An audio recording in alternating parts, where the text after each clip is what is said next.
Hello and welcome to this video on film marketing. Specifically, it's on our set product, which is Spectre, and this is a lesson on industry. It's one of two lessons on industry. This is by far the bigger of the two videos and covers a whole range of topics. And the second one will be just on regulation and much smaller, because as you know, for film marketing the exam board requires us to cover media language, representations, media industries and contexts, which means it appears potentially in section A or section B of the component 1 exam. We've covered media language and representations in other sessions, so this one is really an introduction to quite a lot of the different issues surrounding industries and will of course therefore be useful for future texts that we need to consider industry for.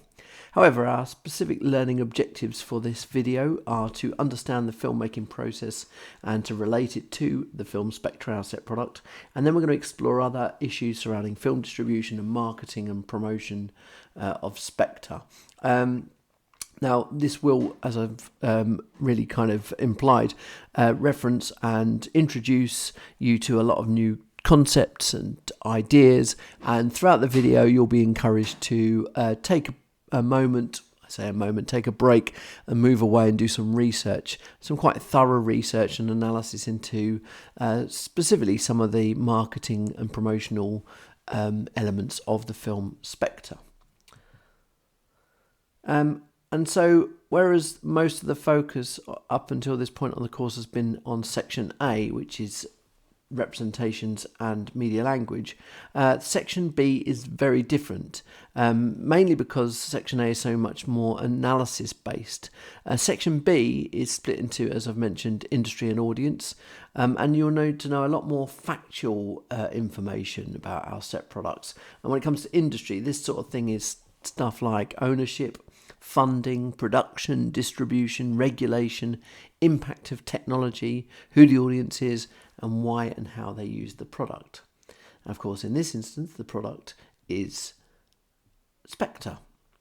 And this product is only assessed in section B under industry, and it's not in the audience section. Therefore, we will be studying the film industry in more detail, as well as Spectre's marketing campaign. We'll be looking at it from not only an analytical perspective, but gaining knowledge on the different aspects that impacted on the making of the film and using it to learn more about the film industry. So let's dive straight in and look at the filmmaking process. What has to happen to get from a simple idea in somebody's head onto a cinema screen and beyond? So in front of you, each of these boxes represents a different stage in the filmmaking process. And I say process because the little arrows at the bottom indicate that one leads to the next one, that leads to the next one, that leads to the next one. So there are 9 parts of the process there. They are in a random order. Can you organise them into the correct order?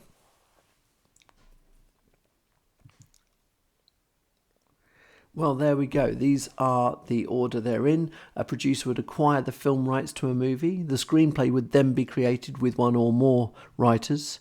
There would be confirmation of cast and crew and, of course, how to finance the movie. Then principal or the first photography and filming would take place, sometimes in a studio, sometimes on location. And that, of course, would be then followed by the post-production and editing process, which can include special effects and putting on the music and all that kind of stuff. Then distributors would develop a release strategy. They would consider when the release date would be, and they would take delivery of the master print of the film once it was completed. Then the distributors would present the film to exhibitors and negotiate agreements to have it shown in cinemas. And after that, the distributors start their marketing campaign and launch it out to the target audience. By that, at the end of that process, obviously the film would be released and it would run. The film's run may extend to any number of weeks, really, depending on demand. The more popular a film is, the more likely it is to stay at the cinema. And then, of course, once its run finishes, some months later, the film is released on subsequent platforms and subsequent windows, things like home entertainment. Now, I've divided these into 3 columns because they neatly fit into the 3 main areas of the filmmaking process. These first four in this column are what we would call production. The middle column are processes in the field of distribution, and the last two fall under the field of exhibition. So to give you a definition for each of these, production is really the stage of making the film, the writing, the shoot and the editing. Distribution is the way in which the film is delivered to different audiences, which includes the marketing and the promotion of a movie. And the third one, exhibition, is the actual showing of a film in cinemas and on other platforms such as DVD and streaming. Now we're going to focus for a little while on production specifically. The making of a film is undertaken either by a production company or a studio. And here are some examples of both. Films can be produced either by what we call independent production companies or indies, or large major studios. And we'll look at some of the differences between these terms just now. So studio is a word you've probably heard used to refer to a big organisation, but maybe not so much production company. And whilst it sounds like they might be similar, there are some quite distinct differences. A studio is a major entertainment company or a motion picture company that has its own privately owned studio facilities that are used to make films. It can also refer to the space in which films are made, often a large site with many what they call lots and sound stages, which are hired by different production companies. For example, Pinewood Studios is referring to a place, an actual physical film studios that is hired out by production companies to make movies. Whereas something like Warner Brothers is the name of a major entertainment company that makes films and owns its own lots. Now, the production company is a company who finance and develop films.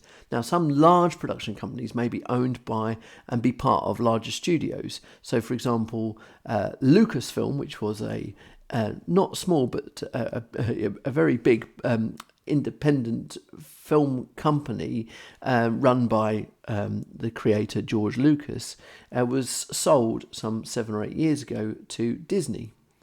So production companies, if they're smaller and independent, obviously don't have the ability to own their own spaces for filming, and so they have to hire studio space in order to make movies.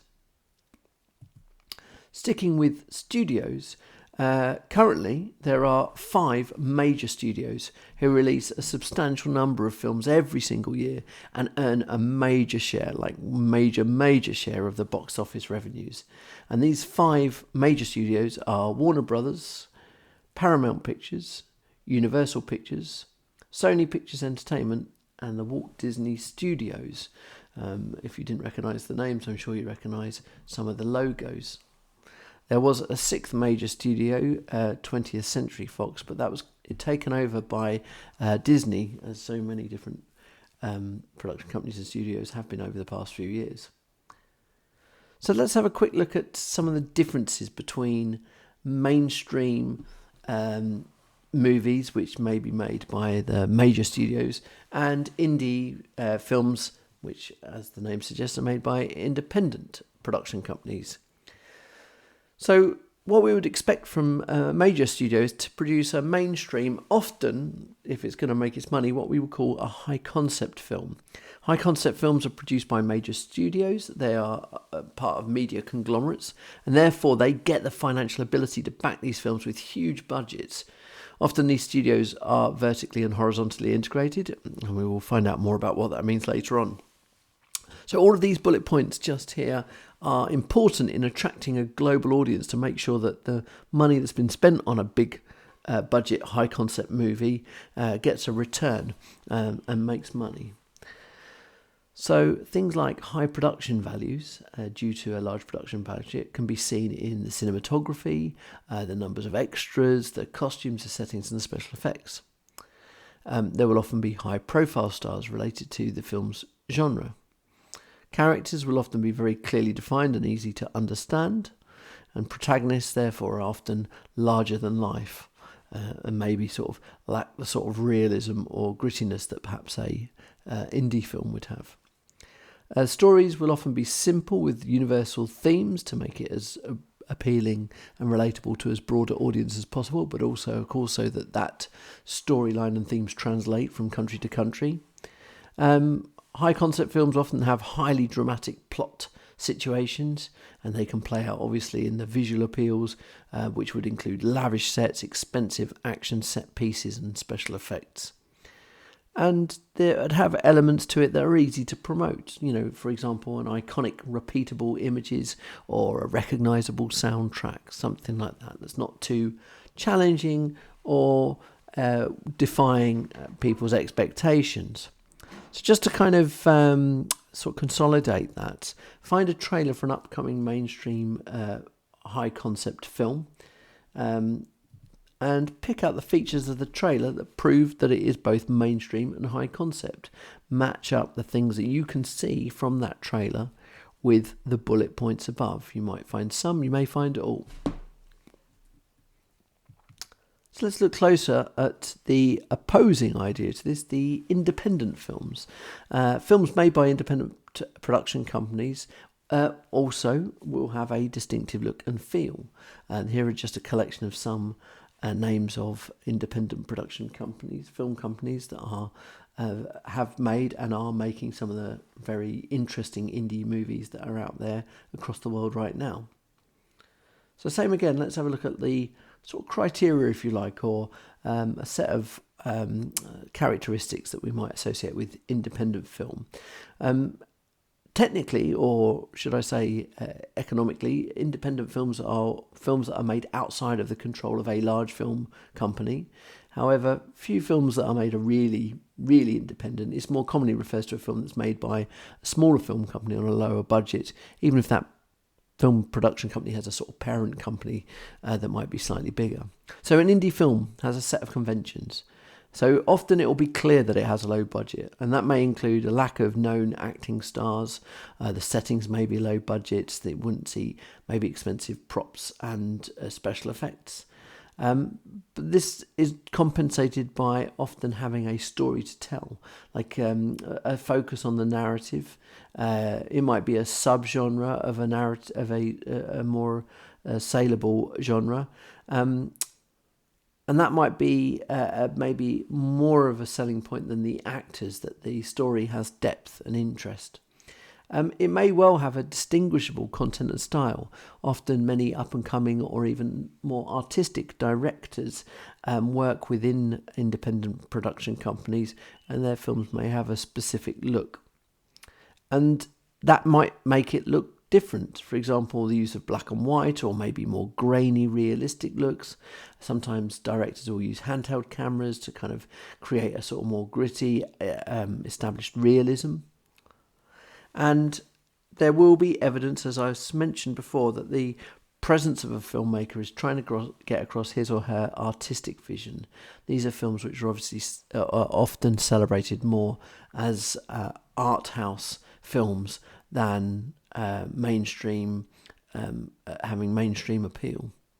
And of course, any film with a low budget that's got maybe more or a limited appeal will also have a limited release.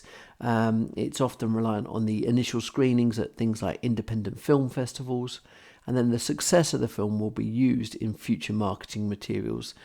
So it doesn't come with a kind of bankable reliability, something that the production company will expect it to make money. And of course, many independent films don't make any money at all. So rather than asking you to go and find one of your own, I've provided one here. I'm going to ask you to watch the trailer. This is a independent film called Lady Bird that came out just a few years ago. And using the criteria that we talked about just now in the previous slide, try and pick out evidence from this trailer that proves that this film is independent, or what we would call an indie film. I hate California. I want to go to the East Coast. I want to go where culture is, like How New in the York, world did I raise such a or at least snob? Connecticut or New Hampshire, where writers live in the Get into woods. those schools anyway. Mom, You should just go to City College. You know, with your work ethic, just go to City College and then to jail and then back to City College, and then maybe you'd learn to pull yourself up and not expect everybody to do everything. Lady Bird, is that your given name? Yeah. Why is it in quotes? I gave it to myself. It's given to me by me. Lady Bird always says that she lives on the wrong side of the tracks, but I always thought that that was like a metaphor. But there are actual train tracks. What she did was very baller. It was very anarchist. Put the magazine back! She has a big heart, your mom. She's warm, but she's also kind of scary. You can't be scary and warm. I think you can. Your mom is. So, you're not interested in any Catholic colleges? No way. I want schools like Yale, but not Yale because I probably couldn't get in. You definitely couldn't get in. Does Mom hate me? If you're tired, we can sit down. I'm not You tired. were dragging your feet. You are so infuriating. Please stop yelling. I'm not yelling. Oh, it's perfect. Do you love it? You both have such strong personalities. When is a normal time to have sex? You're having sex? I'm ready. Just wanted it to be special. Why? You're gonna have so much unspecial sex in your life. We're afraid that we will never escape our past. Whatever we give you, it's never enough. It's never enough. It is enough. We're afraid of what the future will bring. We're afraid we won't be loved. You can't do anything unless you're the center of attention. We won't be liked. Yeah, well, you know your mom's tits, they're totally fake. She made one bad decision at 19. Two bad decisions. And we won't succeed. I want you to be the very best version of yourself that you can be.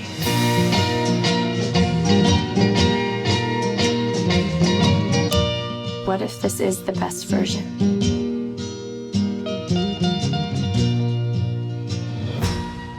What I'd really like is to be on Math Olympiad. But math isn't something you're terribly strong in. That we know of yet.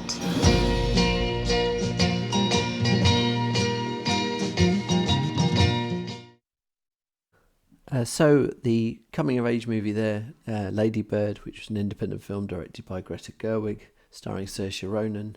And I highly recommend it. I think it's a great movie. But that's not what we're looking at now. I'm not here to recommend it specifically. Just use the criteria from the slide that covered the all the characteristics of indie films and just say how Lady Bird fits in with that. And whilst we're discussing the differences between mainstream and independent movies, little bit of research to get us started on this stuff. Visit Universal Pictures website and look at a range of films they have produced. As a major studio, you should be able to notice that they have the look or the conventions of major studio. And then visit an indie production company's website such as Pathé and have a look at the range of films that they've produced. Again, do they have that look of an indie film produced by independent production companies? You should notice by looking at the broad spectrum that there are some quite clear differences between the two groups of films. So let's relate some of this and move on to have a look at our set product, which is of course Spectre and the companies that made the film. Now this was made by Eon Productions, Sony Pictures, Columbia Pictures, MGM and 20th Century Fox Home Entertainment. You need to know that these were the production companies that made this film. The whole Bond series is made by Eon Productions and Columbia, which is part of Sony Pictures and MGM. The rights of all of Eon's films are owned by MGM Home Entertainment and are currently distributed by 20th Century Fox Home Entertainment, who are MGM's distributor who were MGM's distributor until 2020, and Sony Pictures. Now, to give you a little bit of background and context to the James Bond films, which are, as you know from studying The Man with the Golden Gun, as well as Spectre, have been around for nearly 60 years now. They're, despite being a popular franchise, they have had their ups and downs.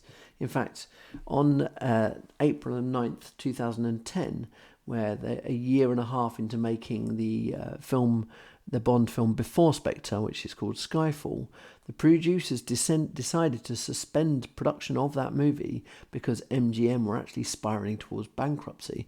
If you remember, 2010 was right bang in the middle of the global financial credit crunch, that kind of global recession that was happening.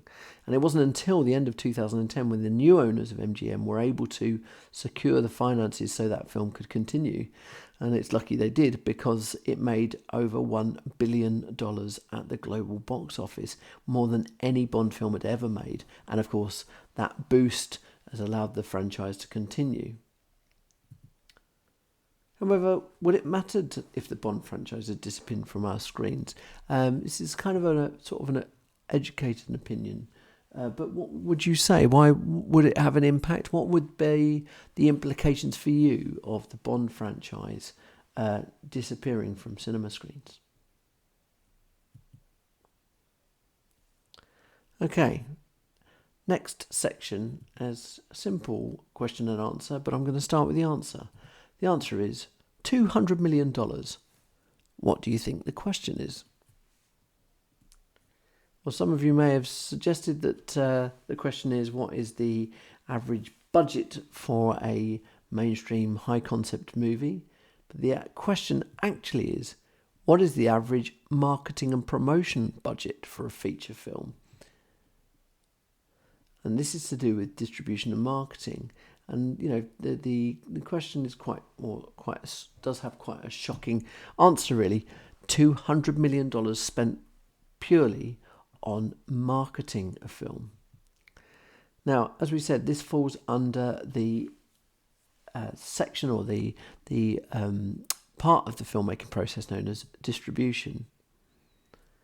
And the marketing and promotion of a film is undertaken by a distribution company, and that will be the wing or a part of a company that specialises in distributing and marketing films. So just to get started, can you think of as many different methods that a film could be marketed and promoted?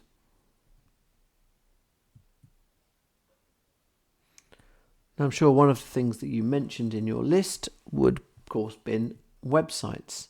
Film websites are a hugely important part of the marketing process.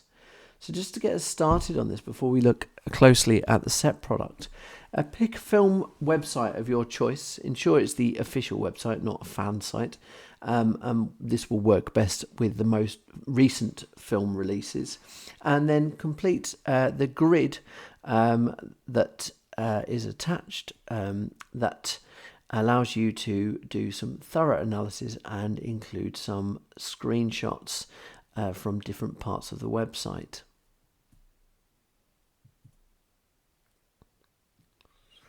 Now, marketing occurs or appears in what we call campaigns.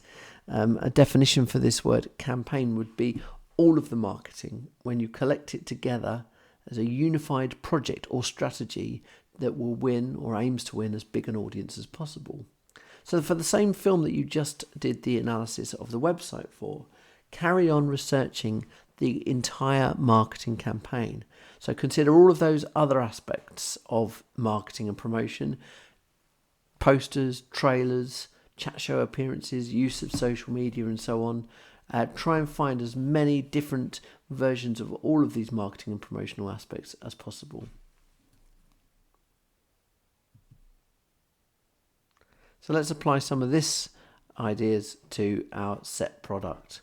Obviously, the marketing team had a huge budget to work with for Spectre after the revenue that was taken by Skyfall, and that took many forms. So what you're going to do next is research the entire marketing campaign, complete the grid specifically for Spectre, and provide analysis of each text that was used in the marketing, and try and identify who is the target audience.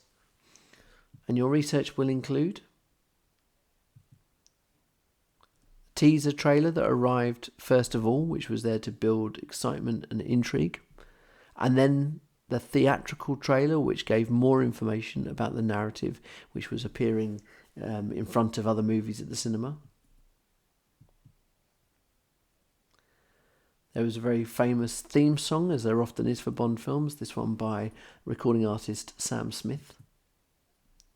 And then, of course, the marketing team heavily utilised social media to help promote Spectre. So there's a couple of terms that you'll probably need to know when you carry on researching this. And one of those is this word synergy. And synergy is used a lot in media studies to describe when one or more companies work together for a mutual benefit. And that can often be seen in tie-ins for different products, clothing companies, drinks companies, even luggage companies. So how many other examples of synergy can you find with the Spectre movie? So one of the key questions I've been asking throughout this, and you should have put in your grids, is who are the target audience for this movie? Who is all of this marketing been aimed at? And it's a little bit of a tricky question compared to other films, because unlike many media products, it is quite difficult to specify a target audience for Bond. The reason for this is so much has spanned so many decades, so many lead actors, so many different directors. So it's difficult to pinpoint or get a nailed-on idea of the Bond fan, as it were.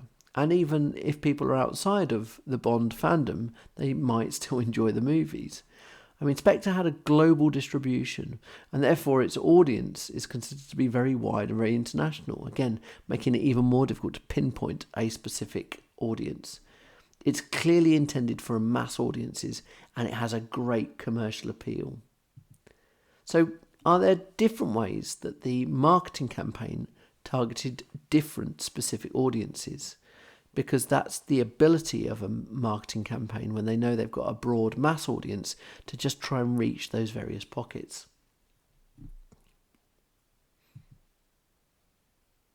Let's take a little step back to websites again. Obviously, films cost a lot of money to make, and distributors need to encourage audiences to go to the cinema or rent the movie or buy the Blu-ray, DVD. And over the past 25 years, websites have been a key way of doing this. So, I wanted to explain why films have websites and refer to www.007.com in your answer. First of all, what are your initial thoughts? You've done some research on other websites. What are your initial thoughts as to why films have websites? So this is the kind of question you'd get in the exam. And in this type of question, you'd be expected to show off your knowledge of why distributors would spend money on websites for their films as part of the marketing campaign. And the answer, or the answers, are in this bullet points here. Websites offer multimedia content, such as trailers, games and downloads. This is what we call convergence. This content also encourages more active audiences compared to trailers and posters, which are often rely on more passive audiences. Of course, websites allow films to reach a global audience quickly and easily, and cheaply. Websites very easily can link to social media, which encourages audiences to share and interact. As we've mentioned before, websites will allow films to work with other brands via synergy, quickly linking to other companies and organisations or other arms of the same corporation. And of course, a website allows a film to develop its brand identity and to keep continuity with all the other marketing campaigns. In some cases, join up all the dots. So it's good to know these appeals. We're coming back to them later when you're going to research these things for Spectre. But first, a quick explanation of one word there that we haven't given a definition to, and it's the word convergence. Now, very simply, the word convergence means the merging and coming together of different technologies and forms into one place. Now, we live in a society where the media is so ubiquitous and where there's so much choice. Media industries have to fight for the attention of their audience. And one way to ensure that is to make sure that a variety of different forms of content is available in a variety of different formats. And it's no surprise that an example of modern media convergence is a modern smartphone. If you just list or have a think about all of the different things that a phone can actually do, it is proof that it is an example of that convergence. It can be a calculator and a calendar. You can video chat. You can use it as a camera or a video camera. Of course, you can connect to the web and find anything you want online. Use it for your own social media feeds. You can use it as a clock or a smart home device which controls your heating and your alarms. You can use it to play video games or watch films. You can use it as a compass if you're lost. You can use it to pay bills and shop for goods. You can use it to listen to music. You can use it to gain your news. And I believe you can make phone calls on it as well. But there we go. This is exactly why a mobile phone is an example of convergence, tying in together different technologies and bringing them into one place. So let's go back to the set text. You're now going to spend a decent amount of time analysing the website, the 007.com website, looking at the home page and at least 2 other pages.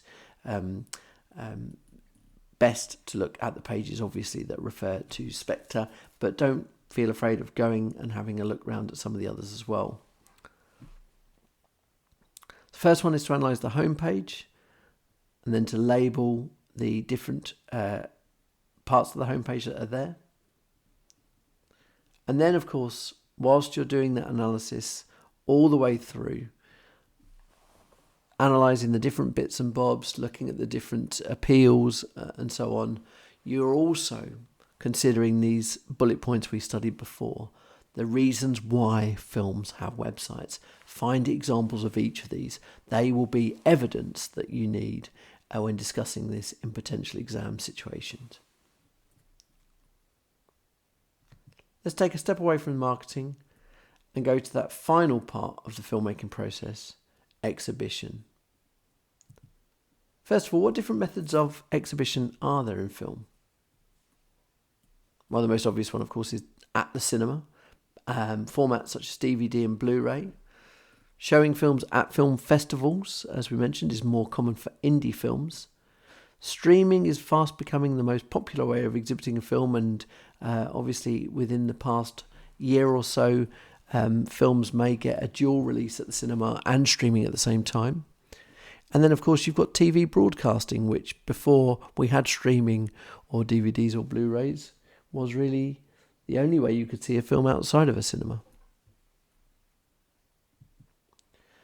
Now, in Hollywood, the phases of production, distribution and exhibition operate most effectively when they're vertically integrated. And I'm just going to take a moment to explain what that means. So you've got your production, your distribution and your exhibition.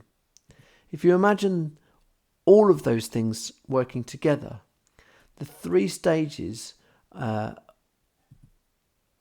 under control of one big company is known as vertical integration. So that means that the company who produced the movie are also the company that distribute the movie and are also involved in the exhibition of the film. So as you can see, there are a number of organisational and financial benefits to having a vertically integrated company, but there are only a few that have the amount of money that is necessary to become such a big company. And often the companies that are big enough to be vertically integrated and own not only production companies but distribution companies and exhibition methods are known as conglomerates. Now, a conglomerate is a word that you may have heard before.